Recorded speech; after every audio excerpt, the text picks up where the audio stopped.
आज हम भारत के बनने की कहानी को समझने वाले हैं। ये कोई 100-200 साल की नहीं, बल्कि पूरे 20 करोड़ साल की एक अविश्वसनीय भूवैज्ञानिक यात्रा है, जिसने उस जमीन को आकार दिया जिसे आज हम अपना घर कहते हैं।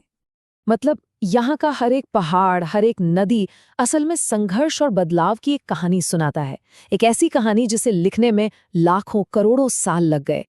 जी हाँ, ये सुनने में भले ही अजीब लगे, लेकिन ये सच है। जिस जमीन पर आज हम हैं, उसने एक जमाने में अकेले 9000 किलोमीटर की एक लंबी यात्रा तय की थी। तो चलिए इस अद्भुत सफर को एकदम शुरू से शुरू करते हैं। ठीक है, तो चलिए जरा समय में बहुत पीछे चलते हैं। हमारी कहानी शुरू होती है आज से लगभग 55 करोड़ साल पहले। उस वक्त दुनिया में आज की तरह 7 महाद्वीप नहीं थे, नहीं, बल्कि सिर्फ 2 बहुत बड़े सुपर कॉन्टिनेंट हुआ करते थे। और भारत का घर था गोंडवाना। तो ये गोंडवाना था क्या? सोचिए, ये धरती का एक बहुत ही विशाल दक्षिणी भूभाग था, एक पहेली की तरह, जिसके सारे टुकड़े आपस में जुड़े हुए थे, और ये टुकड़े ही आज के महाद्वीप हैं। जरा कल्पना करके देखिए, आज का भारत, ऑस्ट्रेलिया, अफ्रीका, अंटार्कटिका और दक्षिण अमेरिका, ये सब के सब एक विशाल पजल के टुकड़ों की तरह एक साथ चिपके हुए थे। करोड़ों सालों तक इन सब ने एक जैसा माहौल और एक जैसी बायोडाइवर्सिटी शेयर की। और सबसे दिलचस्प बात यह है कि ये गोंडवाना नाम आया कहाँ से। ये नाम सीधे भारत से ही आया है, मध्य भारत की गोंड जनजातियों के नाम पर, जहां वैज्ञानिकों को इस सुपर कॉन्टिनेंट के होने के पहले सबूत मिले थे। है ना कमाल का कनेक्शन। अब हम कहानी के उस मोड़ पर आते हैं जहां एक बहुत बड़ी नाटकीय घटना हुई। आज से करीब 18 करोड़ साल पहले धरती के अंदर से कुछ जबरदस्त ताकतें उठीं और उन्होंने गोंडवाना को तोड़ना शुरू कर दिया। इस एक घटना ने धरती का नक्शा हमेशा हमेशा के लिए बदल दिया। तो हुआ ये कि धरती के अंदर जो गर्म पिघला हुआ मैग्मा उबल रहा था, उसका दबाव बहुत ज्यादा बढ़ गया। इतना ज्यादा कि गोंडवाना में दरारें पड़ने लगी और ये विशाल जमीन का टुकड़ा अलग अलग हिस्सों में बिखर गया। देखिए, ये अलगाव कोई एक दिन में नहीं हुआ, इसमें करोड़ों साल लगे। पहले गोंडवाना बड़े बड़े टुकड़ों में टूटा, फिर लावा के जबरदस्त बहाव ने मेडागास्कर को अलग कर दिया, और आखिरकार लगभग 8 करोड़ साल पहले भारत ने अपनी अकेली यात्रा शुरू की उत्तर की ओर। और यहीं से भारत की अकेली यात्रा का एक नया और बहुत ही दिलचस्प दौर शुरू होता है। ये टेथस महासागर के पार एक ऐसा सफर था जो आग और ज्वालामुखियों से भरा हुआ था। जिस लावा ने मेडागास्कर को भारत से अलग किया था, वही लावा परत दर परत जमता गया और उसने पश्चिमी घाट के खूबसूरत पहाड़ों को जन्म दिया। मतलब एक विनाशकारी घटना ने हमारे लिए एक अनमोल विरासत बना दी। और इससे पता चलता है कि कैसे करोड़ों साल पहले हुई एक घटना आज भी हमारी जिंदगी पर असर डाल रही है। यही पश्चिमी घाट हैं जो दक्षिण भारत में जीवन देने वाले मानसून की वजह बनते हैं। इसी की वजह से गोवा, केरला और कर्नाटक में इतनी हरियाली और इतनी अच्छी फसलें होती हैं। अपनी यात्रा के दौरान भारतीय प्लेट एक और बहुत बड़ी ज्वालामुखीय घटना के ऊपर से गुजरी।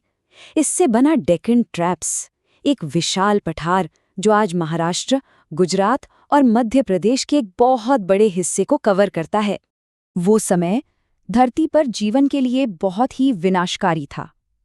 इन 2 बड़ी घटनाओं ने मिलकर डायनासोर के युग का अंत कर दिया। इसमें वो डायनासोर भी शामिल थे जो कभी भारतीय उपमहाद्वीप में घूमा करते थे, जैसे राजासोरस। अब जरा इस अकेले सफर के पैमाने की कल्पना कीजिए। भारतीय प्लेट ने अकेले पूरे 9000 किलोमीटर का लंबा सफर तय किया, और ये कोई धीमी रफ्तार का सफर नहीं था। ये प्लेट हर साल 15 से 25 सेंटीमीटर आगे बढ़ रही थी। अब सुनने में ये कम लगता है, लेकिन भूवैज्ञानिक नजरिए से देखें तो ये किसी रेसिंग कार की रफ्तार से कम नहीं है। लाखों सालों तक ये तेज रफ्तार सफर चलता रहा, और फिर 5 करोड़ साल पहले ये महाकाव्य यात्रा अपने अंतिम पड़ाव पर पहुंच गई।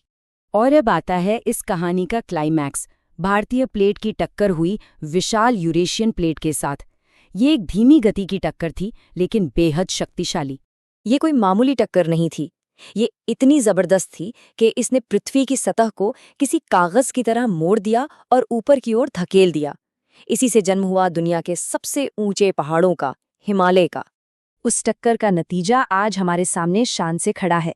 हिमालय सिर्फ एक पहाड़ नहीं बल्कि एक विशाल पर्वत श्रृंखला है जो पूरे क्षेत्र के भूगोल, मौसम और संस्कृति को तय करती है। लेकिन कहानी यहाँ खत्म नहीं होती। असल में इस टक्कर की सबसे बड़ी विरासत तो अभी सामने आनी बाकी थी, और वो थी हिमालय का इस पूरे उपमहाद्वीप के लिए जीवन का स्रोत बनना। ये प्रक्रिया बहुत सरल है, लेकिन इसका असर बहुत गहरा है। हिमालयाज़ एशिया के लिए एक विशाल पानी के टावर की तरह काम करता है। हर साल यहाँ जो बर्फ गिरती है वो ग्लेशियरों में जमा हो जाती है और गर्मियों में यही बर्फ पिघलकर हमारी नदियों को जीवन देती है। और इन्हीं पहाड़ों से जन्म लेती हैं हमारी महान नदियाँ गंगा, यमुना, ब्रह्मपुत्र और सिंधु। ये नदियाँ सिर्फ पानी का स्रोत नहीं हैं, ये हमारी सभ्यता की जीवन रेखाएं हैं जो करोड़ों लोगों का पालन पोषण करती हैं। तो अगली बार जब हिमालय के ऊंचे पहाड़ों को देखें या गंगा की पवित्र धारा को महसूस करें, तो याद रखें कि ये सिर्फ एक नज़ारा नहीं है, ये उस अविश्वसनीय भूवैज्ञानिक कहानी का एक जीता जागता सबूत है।